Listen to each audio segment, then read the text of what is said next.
Our continuing following breaking news out of Annapolis. Navy officials saying the U.S. Naval Academy on lockdown for reported threats. This is new video just into our newsroom. You can see, of course, a massive police presence and military presence. Military police responding as well. This is just across the street from the campus there in Annapolis at the Naval Academy. And we continue to have more new images coming in from the scene, and you can see that it is blocked off there at the base. Now, the Navy officials are telling us that they have locked down the base, and this is out of an abundance of caution.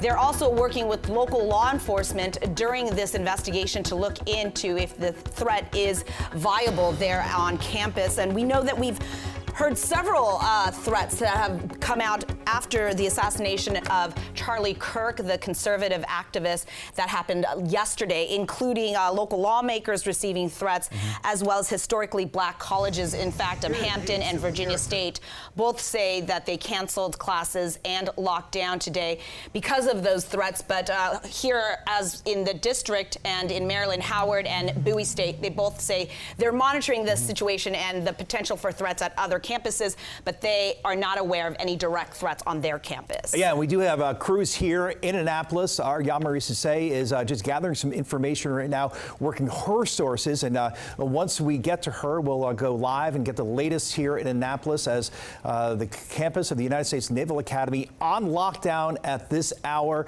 About 4,500 or so midshipmen attend the military academy there in Annapolis, the capital city, of course, of Maryland, and the campus. You're familiar with it, you've been there, you know it's tucked right along the Chesapeake in a very visible and tourist area. A lot of people visit here. One of our executive producers, Katie Mizuraka, said right now the downtown area, which has a lot of restaurants and shops, is pretty quiet.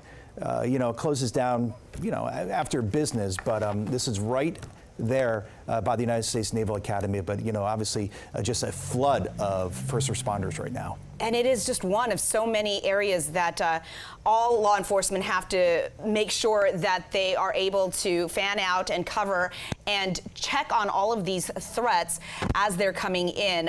There was a bomb threat to a Maryland state lawmaker earlier that meant that she had to have law enforcement come in and make sure that they were able to figure out that it was indeed a false threat. Yeah, and Governor Wes Moore just putting out a post a little while ago about that threat. He said both Senate President Ferguson and Speaker Jones received bomb threats at their homes. Thankfully, these threats were deemed non-credible. He also saying the Senate President and Speaker and their families are safe, and Dawn and I, his wife, are grateful to the Baltimore Police Department and Maryland State Troopers for their quick response. He goes on to say the administration takes threats like this seriously. He's saying, I've said it before, I'll say it again, violence of any type, including rhetoric and threats, will not be tolerated again. That is Governor Wes Moore just putting out a tweet a little while ago talking about the threats arising across the DMV, certainly in Maryland.